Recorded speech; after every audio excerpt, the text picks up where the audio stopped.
Hi YouTube. I thought I'd talk today a little bit about a couple of the Guerlain items that I have in my makeup collection. In fact, what you can see in front of you I think is pretty much everything that I own from this particular brand. It's not one that I tend to rush to look at myself. And it's really only when something is getting a lot of attention on blogs or in magazines that I go and pick out a Guerlain item. Or in fact, I think probably the first couple of items that I had and still have were actually presents. And they were this item here, which is one of the Guerlain primers. This is the Essence d'Éclat d'Or Pure Radiance Concentrate with pure gold, which my mum, who knows that I like nice makeup products, bought for me a couple of Christmases ago, along with this item here, which is a beautifully packaged in an old-fashioned atomizer kind of gold dust spray called Imperial Gold, which you kind of puff and it gives a very fine spray of gold for the body. Don't think you can see that too well there, but it's a really nice luxurious product, but it's not one that I think I would have bought for myself, and I like to display it on my perfume tray, but to be honest, I don't use it that often. Very occasionally when I go out in the evenings, I might put some on my neckline as a kind of glow. This product I have nearly finished using. I don't use it all the time, but I do use it as a base from time to time. And even though I've nearly finished it, I'm still not really sure what I think about it. I'm not convinced that it makes my makeup last any longer than if I don't wear a primer, and I'm not convinced that it makes my foundation particularly easier to apply, which those two are the main reasons for wearing a primer. What is really gorgeous about it is, unlike most of the silicone-based primers, this one is just a kind of liquid jelly. It's beautifully cooling and feels very moisturising, offers that kind of beautiful sheen. I'm not sure it really shows up once you put makeup on top in the way that the Becca Illuminating illuminator does, which I really like to wear if I want to add a glow, or Burberry's Glow product. But it is a really nice, luxurious item to have. I dread to think how much it cost, and it's very, very heavy in this glass bottle, so it's hopeless to take away with you anywhere, so I never take it when I'm travelling. I only use it at home, and then kind of as a treat. So it's lasted me for ages. I don't think I'd buy it again. I do quite want to try one of their other primers. They've got the ones that come in a similar bottle, but are like little discs, little balls that are supposed to colour correct in the way their Meteorites powders do. And I think if I did splash out on another Guerlain primer, that would be what I would choose.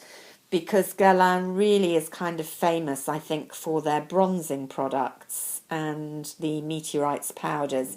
Now, I don't own any of the Meteorites powders. I do look at them from time to time, and I'm sure one day I'll get one, but I've just got so many finishing powders, highlighters, etc., that I haven't been able to justify spending on the Meteorites. But what I have been hunting for ages and finally got on eBay, and which has kind of prompted me to do this video because I got this quite recently, is one of the Guerlain Meteorites highlighters called Cruel Gardenia, which is from a few seasons ago. I missed out. It was quite a Cult highlighter. You know how I love highlighters. There it is, very beautifully sculpted powder. Gives a beautiful, quite strong, pinky champagne glow. So if you love really full-on highlighters, this is absolutely a good example of it. The slightly annoying thing that I'm surprised nobody has written about it in any of the blogs. You can see where I've chipped the petal. That wasn't damaged when it came, but the container is kind of smaller than I expected. There's still quite a lot of product, but smaller than their usual compacts. And it's this screw top that is really quite clunky and difficult. You have to get the grooves exactly right, and I frequently don't, and have ended up damaging the product. I think it's a really bad design for what was a very expensive highlighter. I mean, I didn't pay as much as it's meant to be.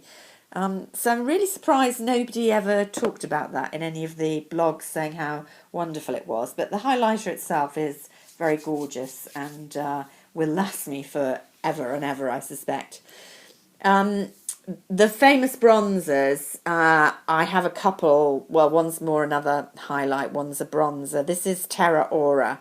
By contrast, this is the most fantastic packaging. I bought this last year in France. It was part of the summer collection.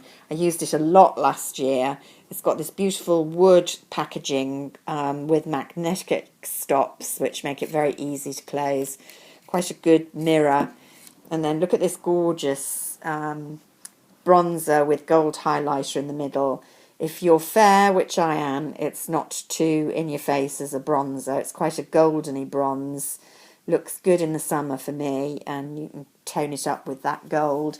And I used this quite a lot last summer, and you can see I've barely, made any impression on the powder or the pattern. So they're very finely milled, very subtle bronzers, pricey.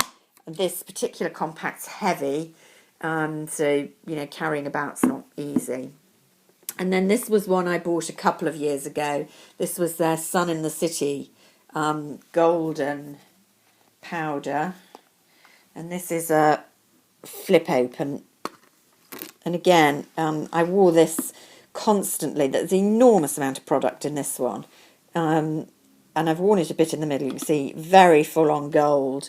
Another highlighter that you can wear almost as a shadow. It's really for very sunny weather.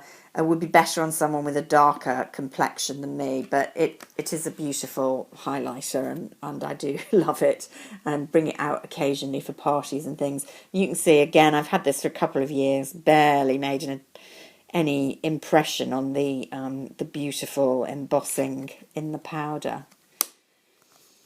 It does take up a lot of room in my makeup drawers, the only thing.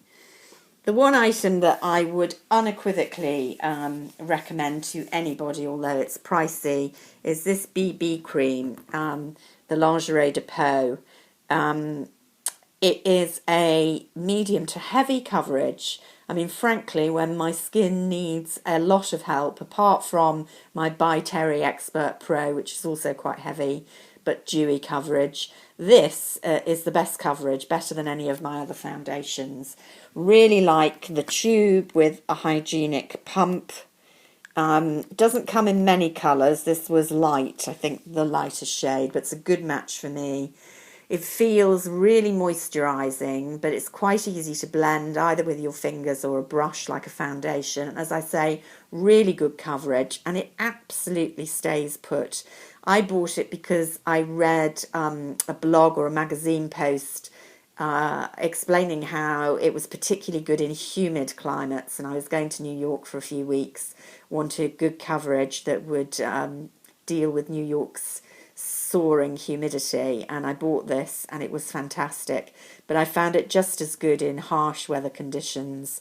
It's got an SPF of 30, which isn't fantastic, but it's more than adequate if you wear a sunscreen as well.